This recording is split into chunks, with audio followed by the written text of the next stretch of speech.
Family and friends of David Dave Howie Waite, born June 16th, 1948, and who made his sacred journey home on October 16th of this year.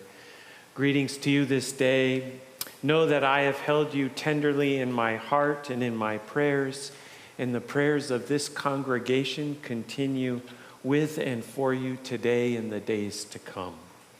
It is right and good that we should come together as a community to share the burden of this loss and to hold this moment in the context of the boundless love of God and the goodness, grace, and love Dave shared that touched the lives of those who knew him. Regardless of what faith tradition you hold dear, our prayer as we gather to remember and celebrate Dave's life, our prayer is that this moment might be a time to support one another in our mutual loss and welcome comfort, and a time of shared hope, believing that Dave's light and love are not extinguished, but rather released to an eternal love where his spirit, his soul finds rest and peace, and a time to remember and give thanks for the life of a wonderful human being who will be remembered by many for many years. Let us pray. Almighty and faithful God, we come to you this holy moment to remember and give thanks for the life of David Howie Waite. Today we gather to acknowledge and remember Dave in all his humanness, his gifts, his talents, his passions, his relationships, and his love for those who knew him. We pray this might be a time of shared hope and support in our mutual loss, believing the end of Dave's earthly life transcends this life and enters an eternal love where his spirit might find rest and peace, in a time to give thanks for the life of your beloved Son. For we trust that amidst the great expanse of the universe and vastness of time and space, that Dave's life was not only significant to us, but to you, O God. Help us to acknowledge the sadness we feel, enable us to comfort and support one another. Hold especially in your grace his family. Provide for them an extra measure of your strength to help them in this moment and in the days to come. Help us now to say in our hearts today the words which we long to speak and the love we desire to express for him. By your Spirit, help us to feel Dave is very much attuned to the thoughts and supplications of our hearts, fully connected to us through you. May he indeed know how much he is and will continue to be remembered and loved. This we pray in Christ's name. Amen. You're invited to turn to your hymnals for our hymn, Great is Thy Faithfulness, number 140. Please rise.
Please be seated.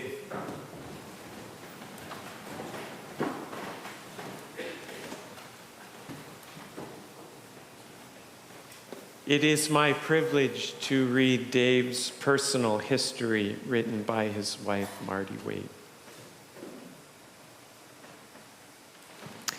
David Howie Waite, also known as Dave, age 76, passed away in Santa Rosa, California on October 16th, surrounded by family and friends. A Midwesterner by birth, Dave was born on June 16, 1948, to Katie and George Waite in Monroe, Wisconsin. His mom, Katie, was the daughter of a minister who moved many times in her youth. She met George at a youth group in high school, and they married when George returned from serving in World War II. The family grew with Dave's sister Bonnie in 1951, his sister Barbara in 1953, and his younger brother Doug in 1955. The family settled in Janesville, Wisconsin, in 1953, and Katie lived there until 2012. Dave and his family moved regularly throughout Janesville as George was a house builder, and they lived in whatever house was finished and ready to be sold. As a teenager, Dave worked for his dad on many building sites, learning about quality construction, and grew to love working with wood, a love that stayed with him for the rest of his life. During high school, Dave played trombone in the high school band while excelling in math and science. He studied engineering, completing his degree at the University of Wisconsin-Madison. He met Iris Coey at college, and they married in 1970. Graduating from college a couple years later, Dave interviewed and was hired by Hewlett-Packard for a job in Silicon Valley, and Iris and he moved out west. After 2 years in the South Bay, the new HP campus in Santa Rosa opened. Dave and Iris gladly moved north to Sebastopol, relishing the quieter environment of Sonoma County. Their first son, Alexander John, known as AJ, was born 1978, shortly after they moved to their, quote, forever home on Linda Lane in Santa Rosa. Their second son, Daniel George, known as Dan, was born in 1980. Iris was a busy mom, and once the kids were in school, helped out by doing the newsletter at Canine Companions. She became a quilter, sharing her handiwork with others. Dave was an active dad, became a scout leader, enjoyed raising vegetables in the garden, created many wood projects around the house, including all the kitchen cabinets at their home. Dave and Iris shared a deep love of the out of doors and camped, hiked, and explored all over Northern California mountains before and after their sons were born. Dave took his scout sons on many backpacking camp trips and adventures with the troop. Family vacations were almost always camping trips, first with tents, later with a trailer, then with an RV, staying at favorite 1,000 Trails campgrounds in the Sierras and near Bend, Oregon. AJ and Dan both graduated from Santa Rosa High School before heading off to college. AJ chose the University of Alaska, Fairbanks. Yeah, no. Dan chose University of Nevada, Reno, providing a great reason for many quickie RV trips to visit him at school just over the mountains. Dave worked for 30 years at HP Agilent, starting right out of college as a production engineer, then as an engineering manager, and retiring as a highly regarded manager focusing on customized microwave test systems. One story from Dave Benny, a coworker and a friend who lives in Idaho, highlights Dave's management style. Like most of us at HP, Dave worked on many programs and different pieces of test equipment products during his 30 years, both as production engineer and as a program manager in production. I reported to Dave from 1990 until I transferred in October of '92. During this time, Dave spearheaded a new approach to transferring products out of R&D into production. That's research and development, right, Marty? Okay. Out of R&D into production. Our team provided the production engineering resources and technicians to work alongside the R&D team to help finish up the design and work on the tooling needed to produce the new HP 8753 at production volume. This was a first-of-a-kind approach in transitioning a new product from the R&D environment to the production environment. And that was just one of many contributions Dave accomplished throughout his career. For me, he was a great mentor. His management style was a soft sell, but clear in what needed to be accomplished. Truly one of the great HP way style of leaders. Beyond work, their gardening and camping trips, Dave and Iris bred and trained puppies for Canine Companions for Independence, which provides service dogs to people with disabilities. They adopted one of their breeders, enjoyed a border terrier, and then added a Shih Tzu mix along the way. Dave retired from Agilent in 2006, and when not tutoring math in the middle schools and working in his garden, producing 15 plus quarts of marinara sauce every year, he and Iris continued to travel, this time to each of their sons' weddings. Dan married Jessica in 2005 in Reno with many of the Midwestern Waits enjoying the trek west to celebrate. They moved to Phoenix, Arizona shortly afterwards.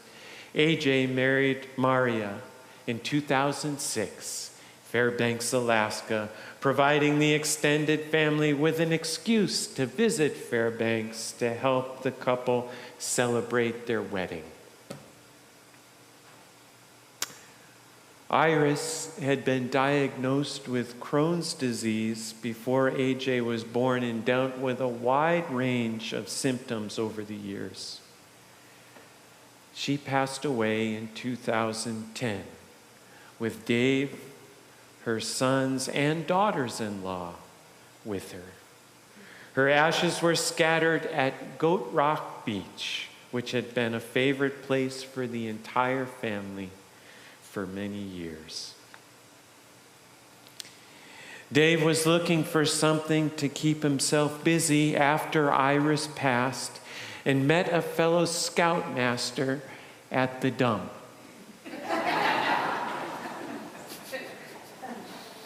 Who told him, quote, "Stop hanging around and go volunteer." Turns out his pal was Marty's boss at the volunteer center where she was running Secret Santa. Dave became a bike volunteer for Secret Santa in December and kept coming back to help out with other tasks. Marty invited him to the Christmas cantata she was singing with her church choir that December, Once Upon a Night. Dave came back the next night to hear it again and invited Marty out for a glass of wine. Both of them realized almost immediately that they felt a connection. And a little over a year later, on March 2012, they were married here at First United Methodist Church with both families in attendance. Dave ended up working with Marty at Secret Santa for the last 13 years as the bike team coordinator, helping collect and deliver gifts during the holidays. Little did he know what would happen when he made that call to volunteer.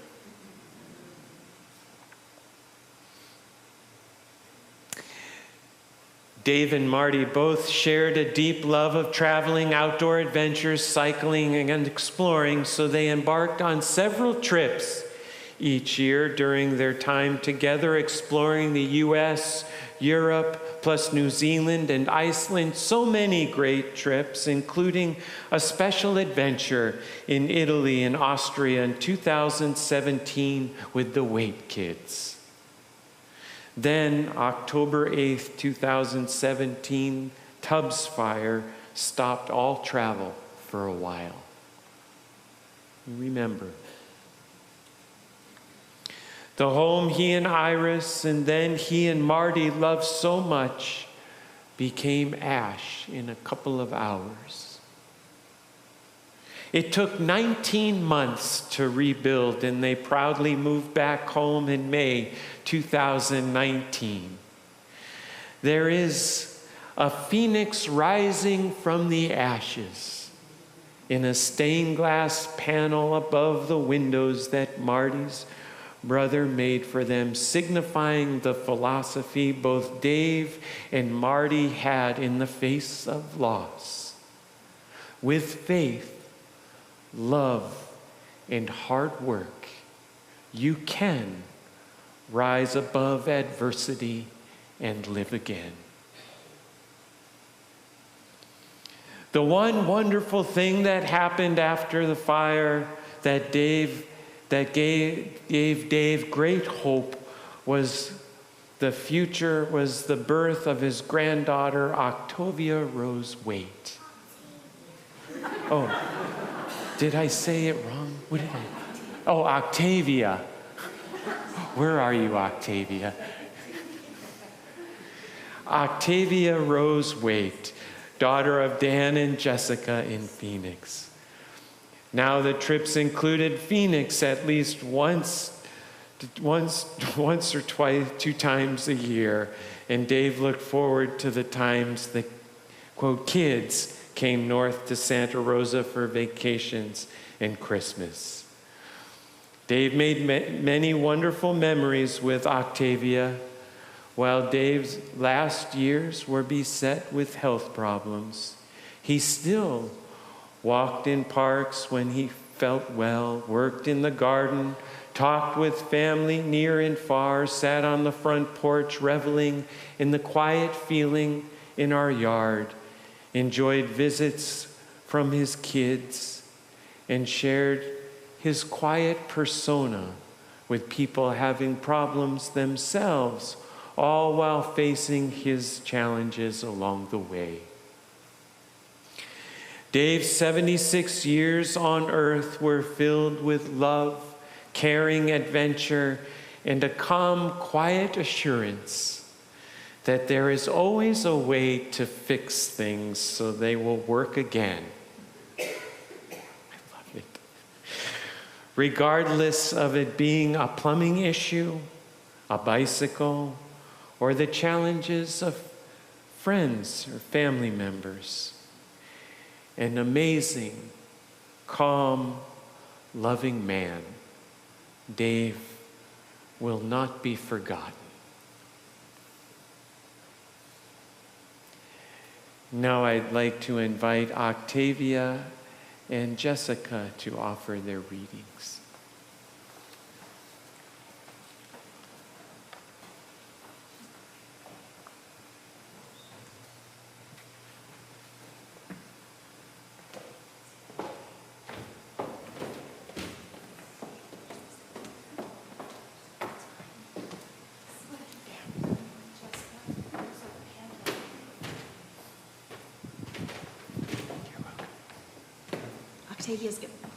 Octavia's going to stand up here with me while I read the verses. Here, let's come over here. Okay.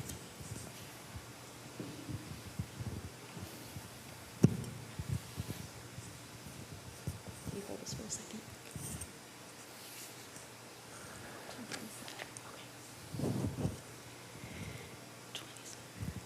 John 14:27. I leave my peace with you. I give my peace to you. I do not give it to you as the world does. Do not let your hearts be troubled, and do not be afraid.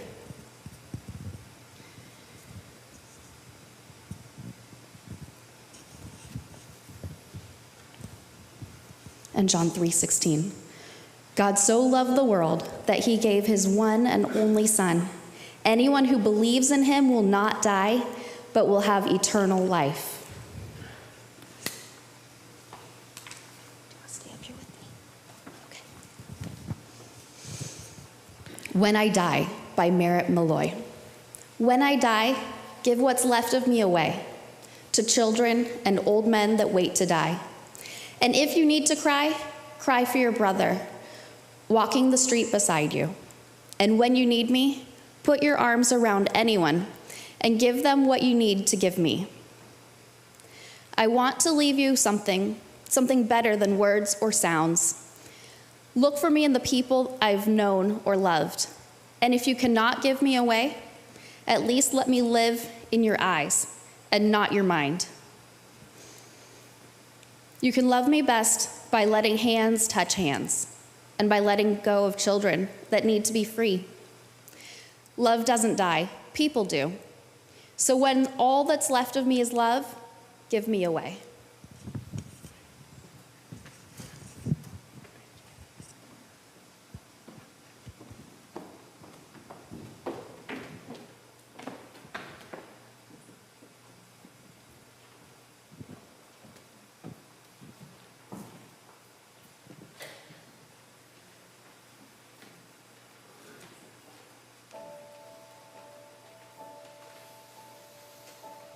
Be still, my soul. The Lord is on your side. Bear patiently the cross of grief or pain. Leave to thy God to order and provide. In every change, he faithful will remain. Be still, my soul, thy best, thy heavenly friend. Through stormy waves leads to a joyful end. Oh, be still, my soul, the waves and wind still know.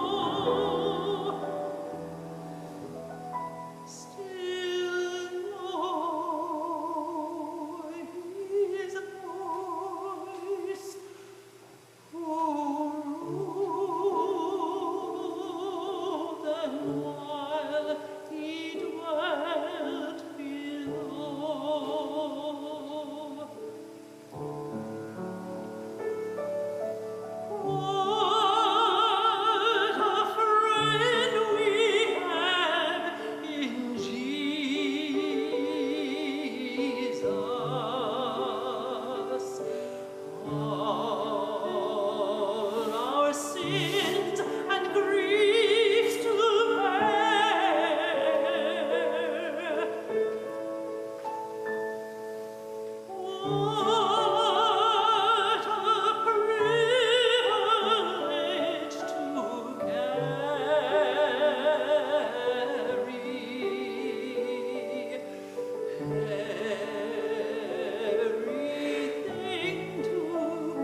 As we enter into a time of sharing of remembrances, we'll begin inviting A.J. Waite to come and share.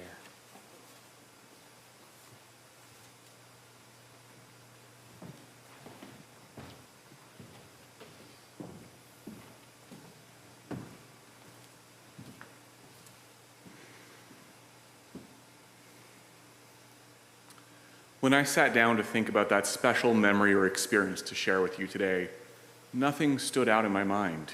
Yes, I remember all the camping trips in the trailer and later in the motorhome. I remember the backpacking into the Sierras, even in Mom's later stages of Crohn's disease, where Dad and I would split up her load so that she didn't have to carry a pack. I remember all the scouting trips that Dad took us on, as well as all the time he spent as a leader in the scout troop. But none of this seemed special to me. It was normal. It's just what fathers did with their children. As I've moved through life, I now realize that our childhood was not normal or average. As a side note, I've also now realized that nobody actually wants to listen to Raffi, which might help explain the urgent outside tasks that seemed to always come up when Dan and I asked if we could use the record player. Who knew? Dad taught us many lessons. Some were hard skills like how to balance a checkbook or change the oil in a car, but so many more lessons were taught through us just watching him. Dan is a caring and giving husband. It's been humbling to see him become an incredible father to Octavia. I see the time and effort he spends ensuring that she has everything that she needs. I see him get home from a long day at work and immediately ask Taya how her day was, and does she want to play a game of chess or read? There's never any hesitation or reluctance, even when I know that he feels that he needs to get cooking so the dinner's ready on time. He just modifies his goals and plans on the fly. He knows that nobody's perfect. If something doesn't work out, he doesn't fret. He just acknowledges the undesirable outcome and tries something different next time. Dan didn't learn these from parenting books. These are the things that we watched our father do. When the Tubbs fire rolled through and he texted Dan and I at about 2 a.m. to let us know he had evacuated and was safe, I seem to recall the text started with something like, "Sorry it's so late." That was Dad, always worried about others. When he first introduced us to Marty, it was so cool. I saw somebody that forced him to consider and act on his own desires, or at least do your best. It was a challenge, but they went out to fancy dinners occasionally. They enjoyed good wine with a weeknight meal, not the $2 chuck that was reserved for special occasions growing up. They traveled internationally. He started biking again, and she even got him to pay somebody to change his oil. Dad taught us that what matters are people's actions, not what they have. That our behaviors have an impact on those around us. That who we surround ourselves with is a reflection of who we are. As I look around today, I see the person that my brother has become. I see Marty, whom he's chosen to spend the rest of his life with. I see the family and friends joining us from around the country in person and online. And I judge him based on this. As a humble man, I know that he would be very uncomfortable hearing this, but Dad was an incredible person. Among many other things, he was kind, giving, and willing to sacrifice for others without a second thought. If he were here today, I'd tell him that he was a great person. Actually, I'd call him an old goat, and then explain to him that goat was current lingo for greatest of all time. And he'd say something like, "Current lingo, you're no spring chicken." But that's... Dan, I think we've hit the father jackpot, I'm convinced. And to everybody else, I hope you join me in my belief that we've all been blessed to have him enrich our lives. Thank you.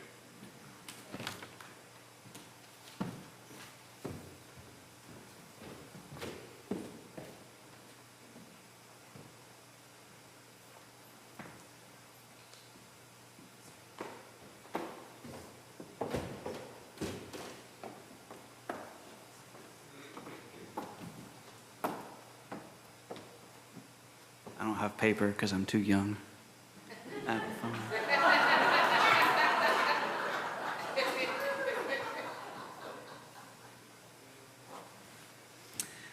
Over the years as a Christian, I've met lots of people who have a hard time with the phrase and the concept of God the Father.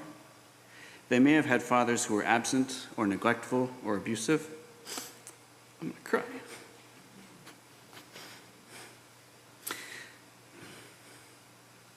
Their association with the word father does not match God's design or intent for fatherhood. As I've become a father myself, I recognize how hard it is to meet this ideal. While I can hear the stories of my friends share about how wounding from their childhood has affected their ability to relate to God, and while I can understand intellectually the struggles that they face, I cannot truly understand because my experience was the complete opposite. Jesus teaches us to put others' needs above our own and to spend our lives serving others. He teaches us to listen and understand others before speaking or becoming angry. He teaches us to seek peace between ourselves and others without compromising our morals.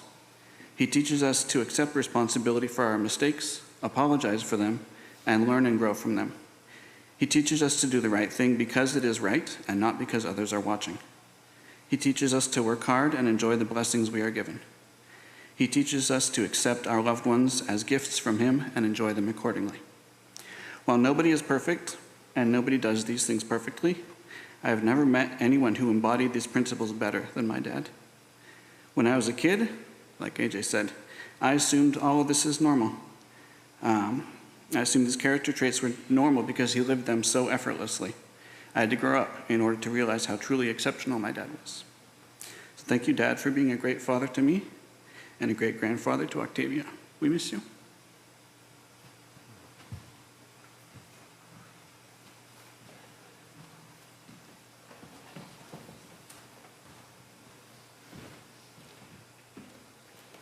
Brett?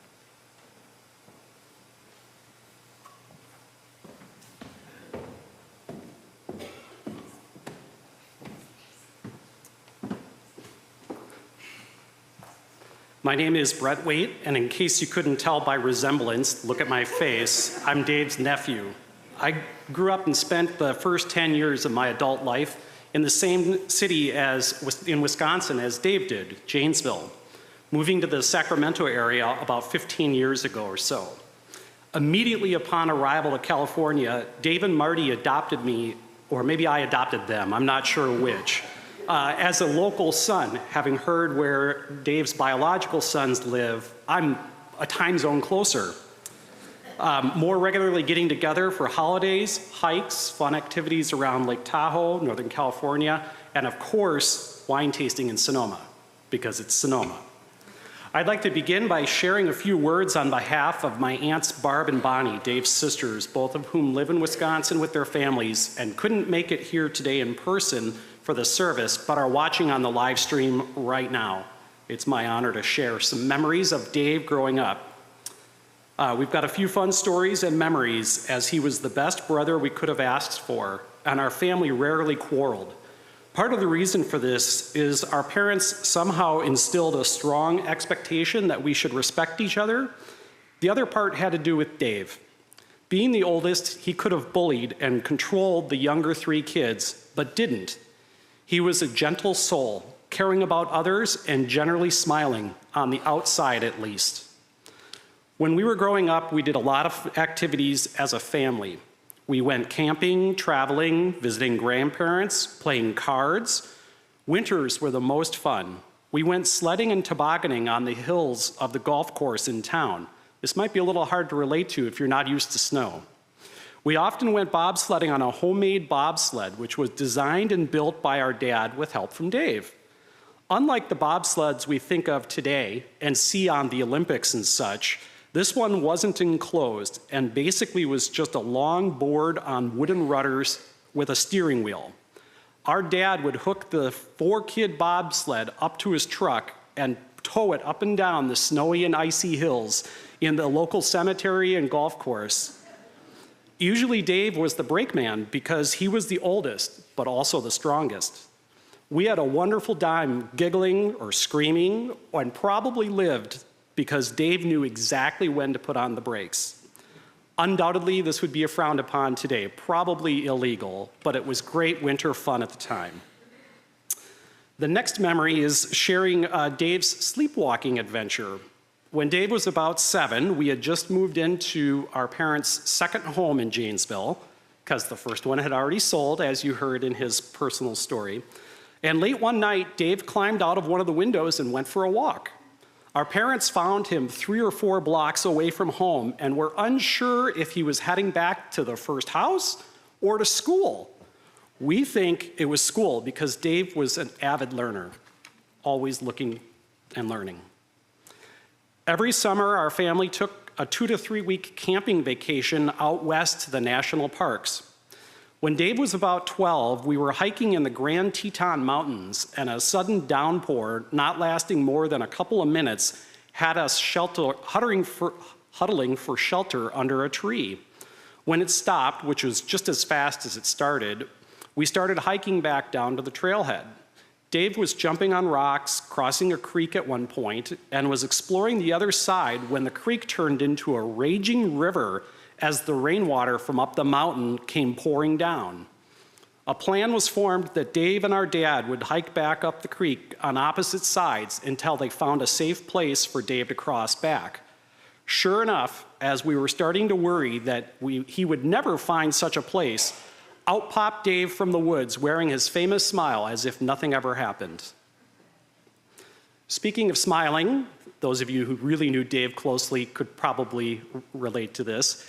Dave was also humming. It was common for our parents to ask him to stop humming at the dinner table.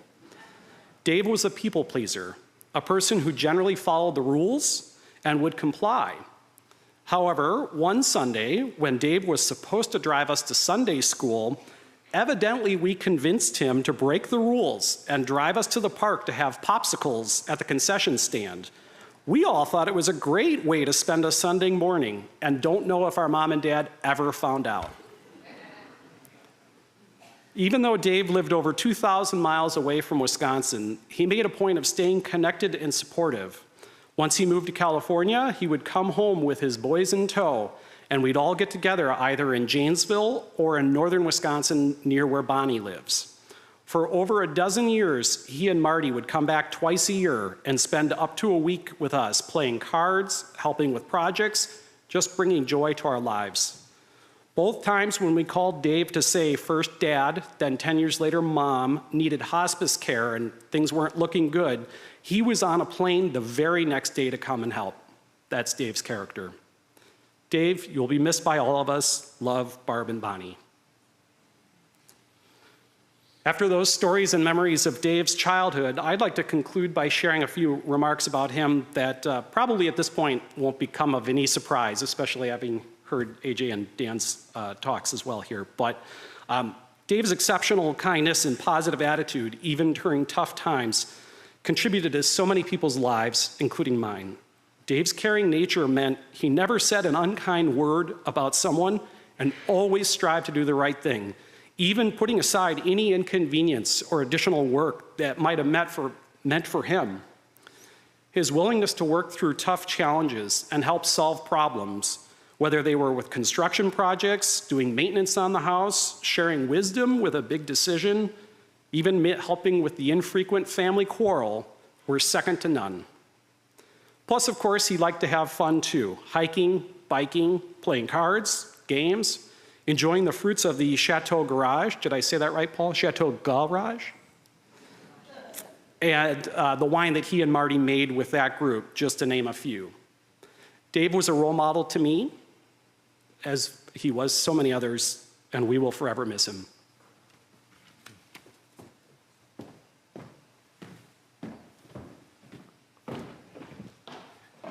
Okay, Paul?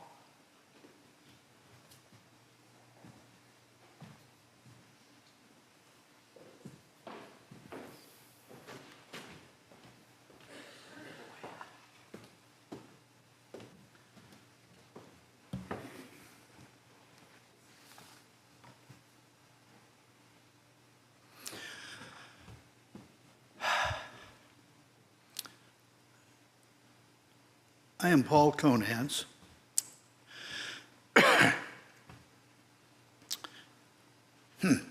And this is going to be hard.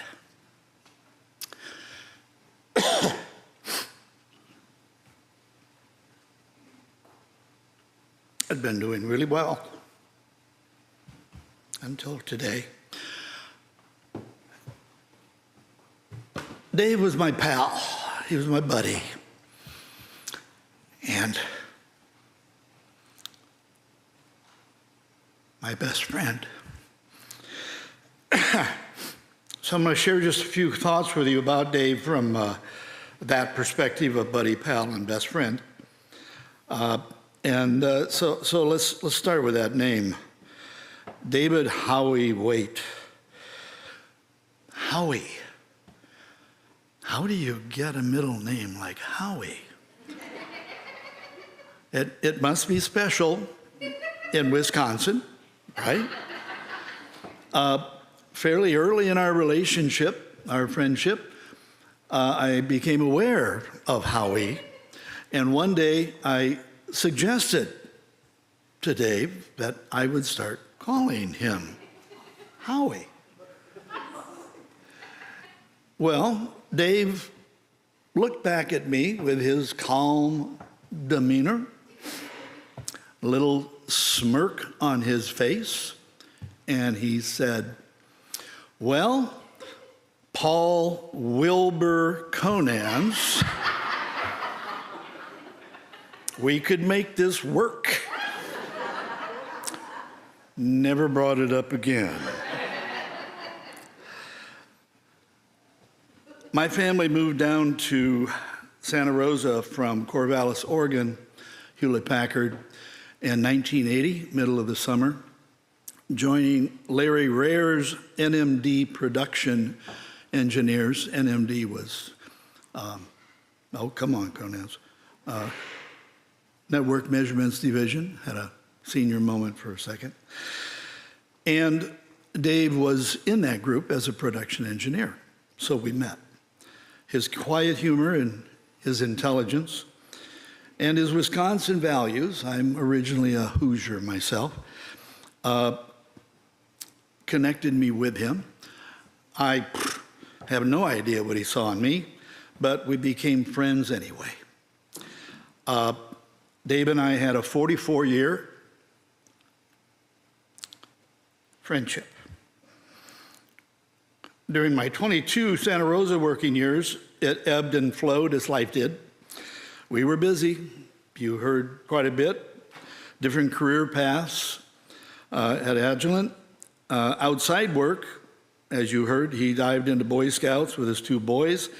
I went into the YMCA Indian Princess program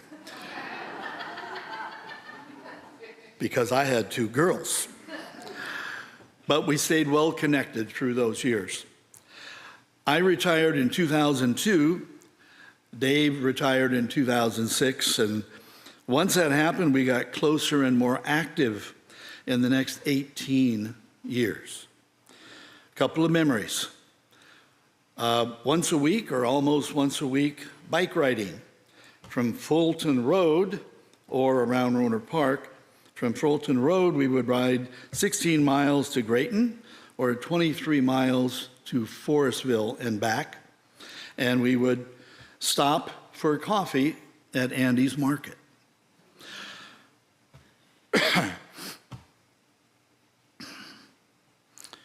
As we rode or drank Andy's coffee, we discussed every subject under the sun. We didn't always agree, but the issue and the debate was thoughtful, enthusiastic, with plenty of humor. 2 or 3 hours of friendship once a week. I know for me it was a respite away from other parts of life, time with a friend that won't be replaced. Very good time. In 2010, as you heard, he became, thanks to someone, the Secret Santa Bike Assembly Manager. And I joined him as his wingman. And we did that along with a host of volunteers for 13 years. I enjoyed being his wingman. and trying to ensure that he wasn't always the last man out of the building each day. Working with a small crew or just the two of us for a good cause, good times. We often work together on larger home projects, sharing tools and equipment, and often used one another as information sources and sounding boards, with frequent phone calls or visits each week. You take that literally. We did a lot of projects and we helped each other. On wood-oriented projects, Dave knew cabinet making, as you've heard, while I enjoyed using a chainsaw. We were a good team. More recently, our mutual value added centered more around not making dumb old men measuring mistakes and the like. Plenty of chuckles as we caught each other. David Howie Waite was a class act. Smart, sensitive, caring, a chuckler, and not afraid to laugh at himself. If he had faults, I never found them.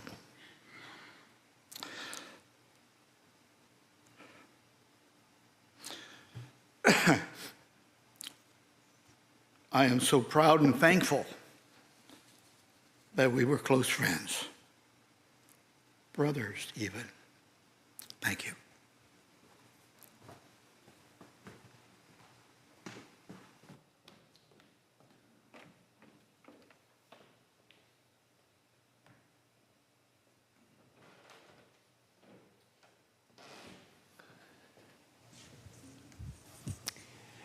An opportunity for those of you to continue to share your remembrances and your stories. And so I have the microphone. Yeah.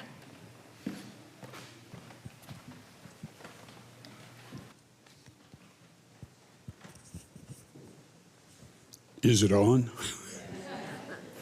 My name's J.T. Williams. Some of you maybe remember me as Tim Williams, but I changed that 30 years ago.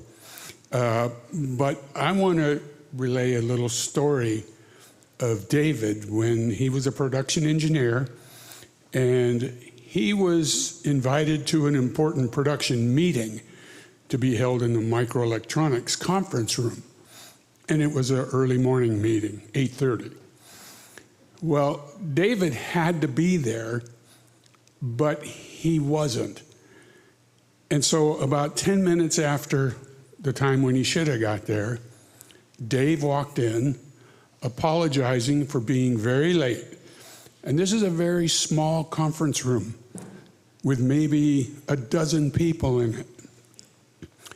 Within minutes of Dave arriving, seconds of David arriving, that room stunk so bad because that morning he had been spending time getting the skunk smell off of his dog. And that meeting, which probably would have taken an hour, was over in about 25 minutes. And I'll always remember David for that.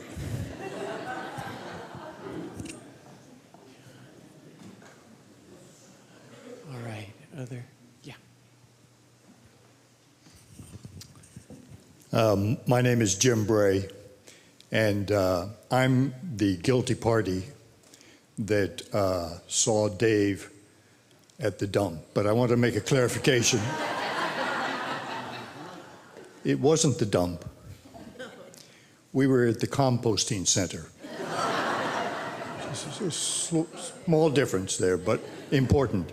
And I remember seeing Dave sitting there forlornly and wondered what happened. And he said his car had broken down and somebody was coming to pick him up. So we had a little chat, and he said he was retired now and that Iris had recently passed away. And he says, not really sure what to do.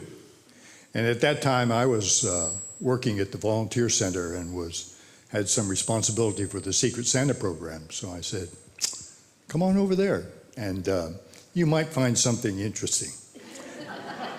Little would I know. So my history with Dave goes back to when we were both scout leaders together. And I can tell you that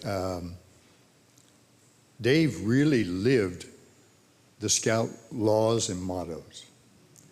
He was really an amazing leader, not only for the scouts, but also for the other leaders that worked with him. And he also had this wonderful wry humor that I always appreciated so much. So Dave will always be a special part of my memory. All right. What did you want to say? I am the daughter of Dave's son,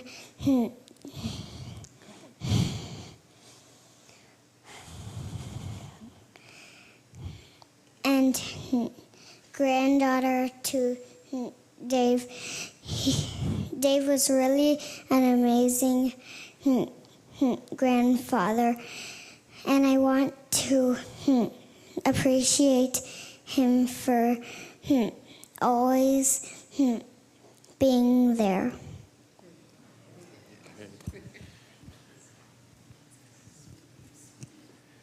Okay, in the back. Let me come back this way. Right, and as I take this back, just if you will remember to keep the microphone very close to your.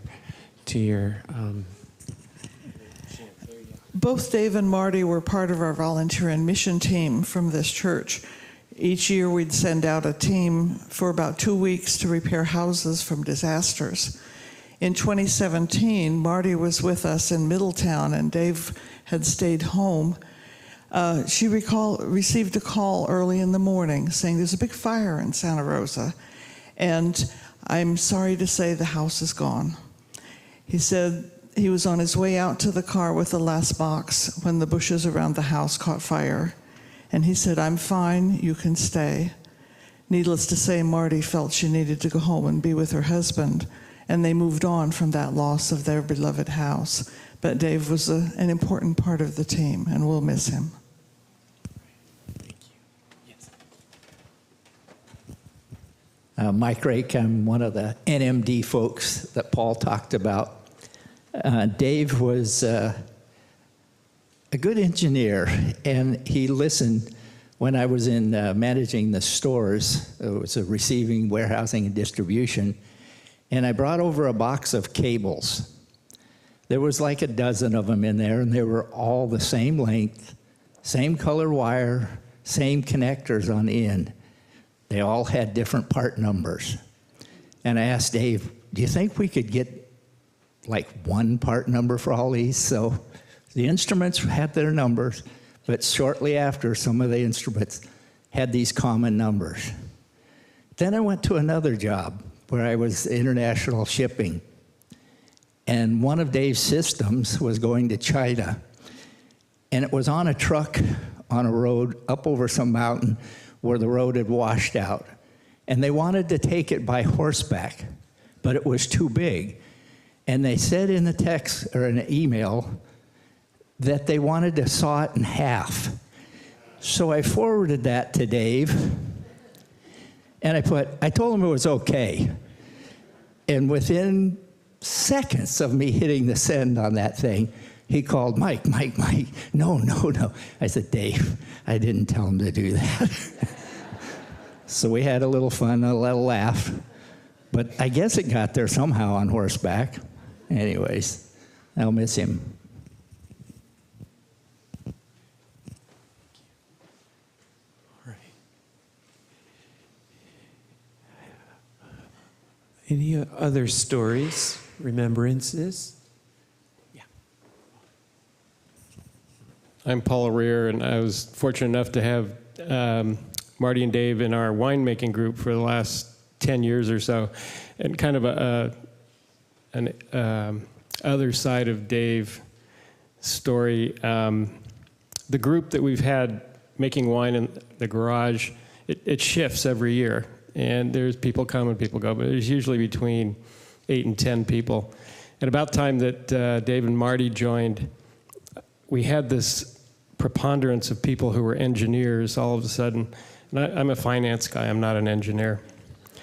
And what I discovered was everybody had a way that we could improve making our wine. And to listen to these people, a couple of them I know are here, so sorry. I mean, they were going to rebuild my garage.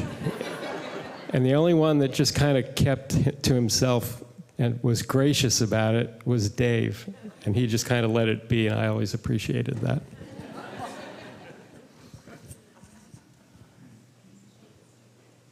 Any others?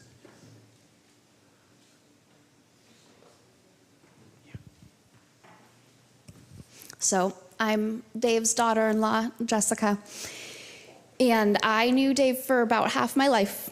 And the first time I met Dave was, I think I was 19. And Dan had decided to bring some of us friends from college down from Reno just for a weekend to see amazing Santa Rosa and where he grew up and the amazing property and everything, and meet his parents. We weren't even dating at the time. I was just part of the group of friends. And I was struck by how just very kind his parents were. And they took us out to Old Chicago Pizza. And they were so generous and let us all stay there at the property. And then about, I think we started dating not long, just a few months after.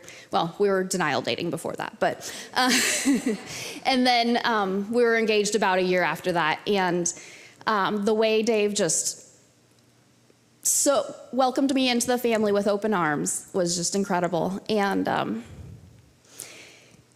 I remember him one time taking me to the hospital on one of the visits when I had quite a bonk on my head at the house. Had to get some stitches. He just, anything that anybody needed, like everybody said, anything anybody needed, he was right there. He was just such a kind man. And yeah, I could go on and on, but he was an amazing man and will definitely be missed. Thank you for these wonderful stories and memories, and I know that you'll continue to share them this afternoon in the fellowship hall and in the weeks and months and years to come.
Scripture reminds us there is a place of rest, a place of reunion with loved ones, an eternal home with God. God's love and care transcends this earthly life. God welcomes us into an eternal realm of promise and hope.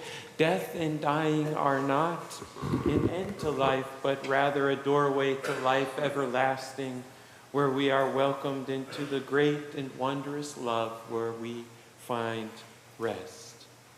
As sad as it may be for us to let go of someone we love and allow them to move on, part of that which I know you loved about Dave was his spirit, his soul that animated his life within him. And it is the church's belief that upon death, the spirit soul moves on to a place, a presence that we imagine is peace, rest, joy, and love. To mourn our loss is understandable and important. We're reminded through our tears how valued and treasured a relationship was to us in this life. But I pray you also find space in your hearts and minds to trust in the promises of God. For I truly believe that our precious Lord has taken our beloved Dave's hand and has led him home. I believe it with my whole heart, where he now dwells in the fullness of God's love. As Dave made his sacred journey home, we are assured by the one who conquered death that he has been welcomed into the house of the Lord, where he now dwells forever. I pray your memories of him will fill your day with much joy and thanksgiving, that God would grant you a deep and abiding sense of peace as you remember and give thanks for the life of Dave Waite. Amen. And now we'll have some words from AJ.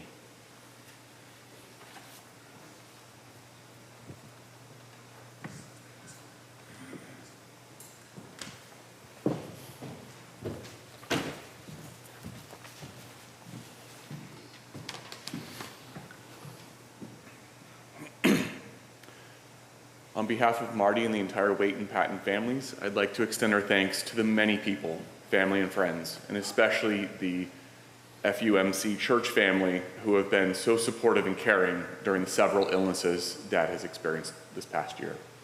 Your visits, treats, and the many notes and cards have made all the difference to Dave's and Marty's state of minds as they were living through the ups and downs of his serious illnesses. Dave appreciated the cards and funny messages and even accepted some of the offers to help. Visits were always enjoyed. Marty felt supported so that she was able to continue to be with Dad whenever he needed her nearby. Marty would like to extend a special thanks to Pastor Jeffrey Hall. From his first day in July at our church, Jeffrey visited Dad every day he was in the hospital or rehab. Dave was not a church-going person, and he came to look forward to Jeffrey's visits and would ask when he was due to be there again. He truly felt loved and supported by Pastor Hall's calm and caring visits. Thank you all so much.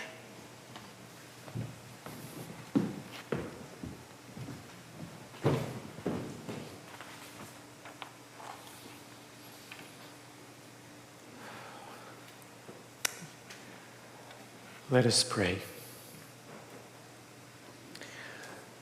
Loving God, thank you for blessing this world with David Howie Waite.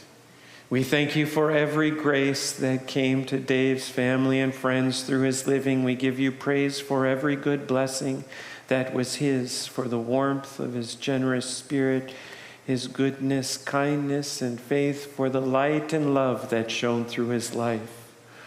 O God, grant to us the hope and assurance that Dave, his spirit, essence, and energy is not extinguished, but rather released to once again find his home with the eternal, with you, O God, a realm we trust and believe is joy, peace, and rest. Continue to sustain his family and friends. Grant to us the assurance that he is once again reunited with loved ones and friends whom he has long missed and longed for. May he dwell in that safe place in our hearts, where no storm or night or pain can reach, where his love continues to brighten our lives. May the sound of his voice find for us a new music that brightens everything. May the warmth of his smile remind us of the joy that comes in the morning with each new sunrise. May he continue to inspire us to enter each day with a generous heart, to live and love well until we see his face again in that land where there is no more separation, where all tears will be wiped from our eyes and where we will never lose him again. As we pray the prayer Jesus taught us, saying, Our Father, who art in heaven, hallowed be thy name. Thy kingdom come, thy will be done, on earth as it is in heaven. Give us this day our daily bread, and forgive us our trespasses, as we forgive those who trespass against us. And lead us not into temptation, but deliver us from evil.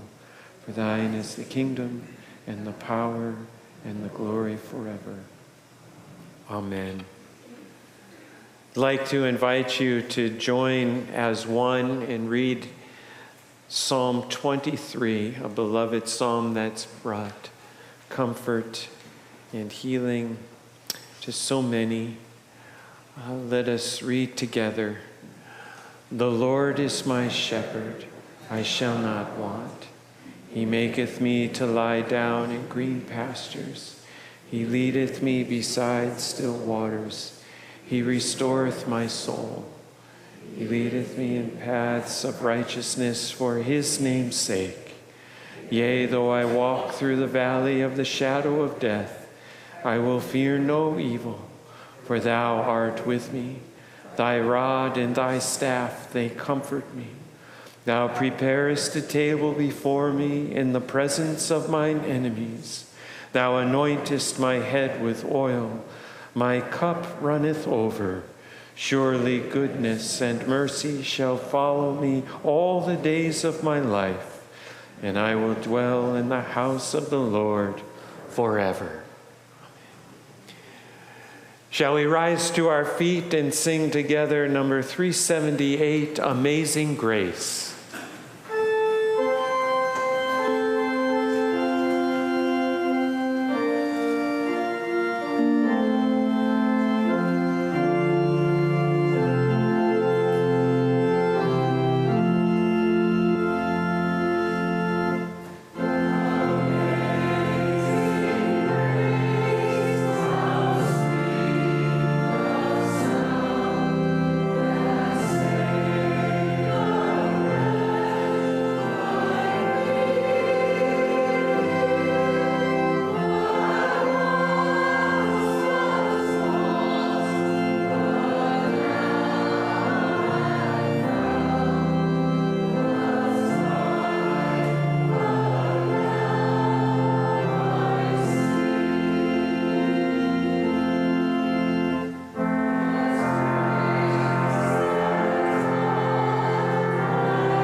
Jesus said, "Peace I leave with you, my peace I give to you. Let not your hearts be troubled, neither let them be afraid."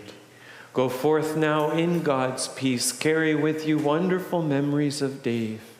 May his love continue to warm your hearts. May his light continue to shine brightly on your path. And may his goodness continue to enrich your lives and the ways you care for others. Amen.